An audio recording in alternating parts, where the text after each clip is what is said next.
Hello friends, अपन पढ़ रहे हैं रीट लेवल 1 मेन एग्ज़ाम अथवा शिक्षक भर्ती परीक्षा 2023 हेतु निर्धारित साइंस के सिलेबस को। इसमें आपके 9 टॉपिक दिए गए हैं। इसमें से हमने 5 टॉपिक को वर्तमान एनसीईआरटी बुक से कंप्लीट कर लिया है। अगर आपने अभी तक इन टॉपिक्स को नहीं पढ़ा है तो आप चैनल पर प्लेलिस्ट में जाकर के इनकी स्टडी कर सकते हैं और नोट्स भी बना सकते हैं।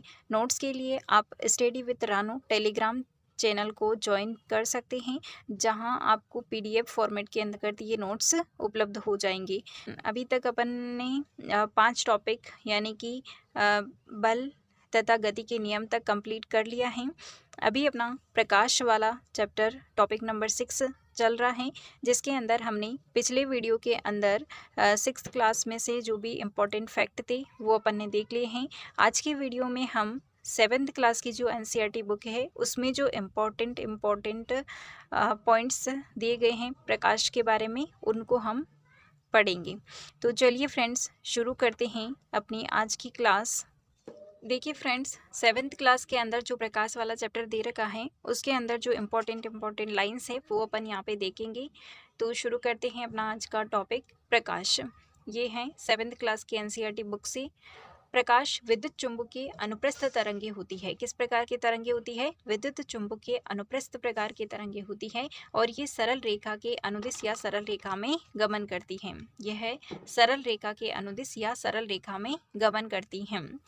प्रकाश स्रोत से यानी कि जहाँ से भी प्रकाश हमको प्राप्त होता है वो एक किरण पुंज के रूप में आता है, जैसे कि रेल इंजन का अग्रदीप, लाइट हाउस वगैरह। तो वहाँ से जब आपने प्रकाश को निकलते हुए देखा होगा तो वो एक किरण पुंज के रूप में हमको दिखाई देता है। ठीक है।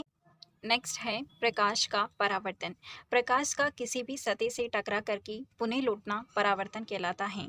जैसे दर्पण अपने ऊपर पड़ने वाले प्रकाश की दिशा को बदल देता है, यानी कि दर्पण के द्वारा प्रकाश की दिशा का यह परिवर्तन ही प्रकाश का परावर्तन कहलाता है। यानी कि प्रकाश स्रोत से जब प्रकाश आता है तो वे किसी सतह से टकरा करके वापस मुड़ जाता है या वापस लौट जाती है प्रकाश की किरणें, तो उसको हम प्रकाश का परावर्तन कहते हैं। जब किसी भी प्रकाश को किसी चमकदार पृष्ठ पर डाला जाता है तो यह प्रकाश की दिशा बदल देता है। यानी कि प्रकाश जब किसी सतह से टकराता है तो किसी भी दिशा के अंदर वो जा सकता है। इसी को हम प्रकाश का परावर्तन कहते हैं।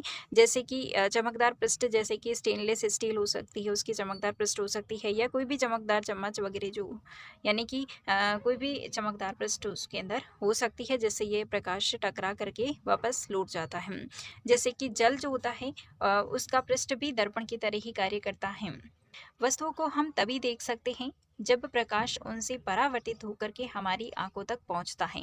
यानी कोई भी वस्तु है उसको हम तभी देख सकते हैं जब उस पर गिरने वाला प्रकाश वहां से उस वस्तु से टकरा करके हमारी आंखों तक पहुंचता है, तभी हम उस वस्तु को देख पाते हैं। ठीक है। नेक्स्ट है बिंब और प्रतिबिंब।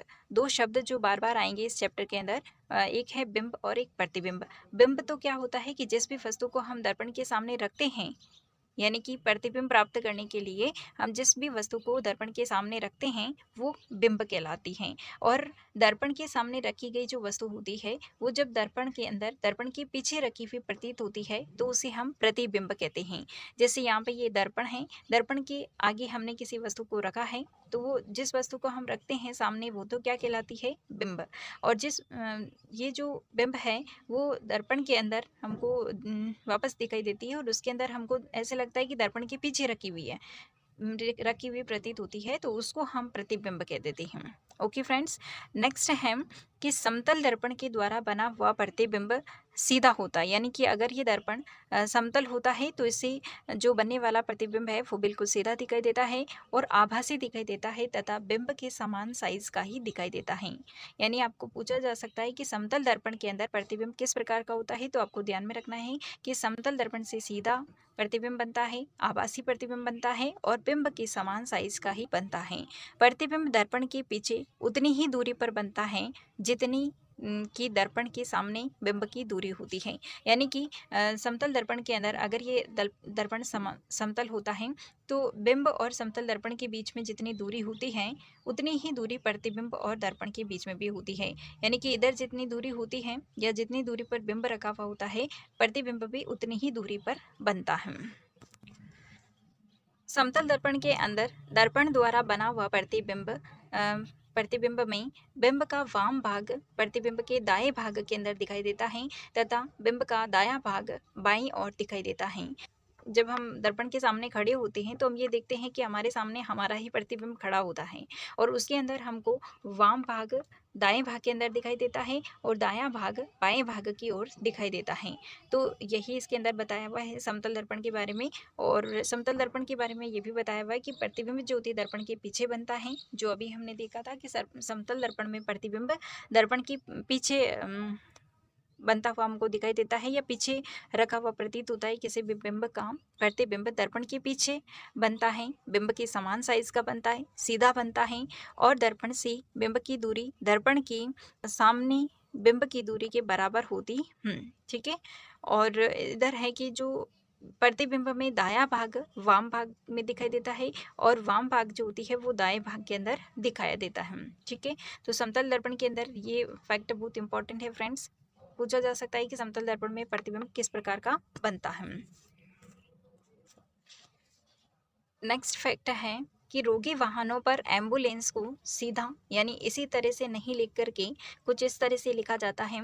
ऐसा क्यों किया जाता है? इसका ये कारण है कि जब रोगी वाहन के आगे चलने वाले जो वाहन होते हैं उनके चालक अपने पश्च दृश्य को दर्पण के अंदर यानी कि पीछे का दृश्य दिखाने वाला जो दर्पण उनके पास में लगा हुआ होता है गाड़ी पर, तो उसके अंदर जब वो पीछे का दृश्य देखते हैं तो उनको ये इस तरह से लिखा हुआ एम्बुलेंस उनको सीधा लिखा हुआ नजर आता है। इसी कारण से इसको कुछ इस तरह से लिखा जाता है।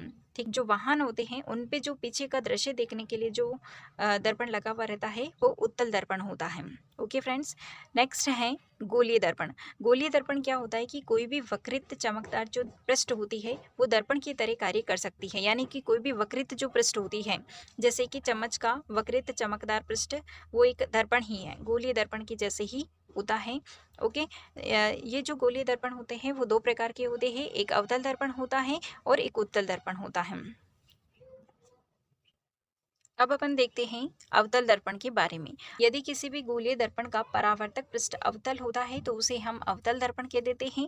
जैसे कि चम्मच का भीतरी पृष्ठ, यानी कि चम्मच जब इस तरह का चम्मच होता है ना, तो उसका जो भीतरी पृष्ठ होता है ये परावर्तक पृष्ठ के रूप में अगर यूज में लिया जाता है तो उसको हम अवतल दर्पण कह देते हैं।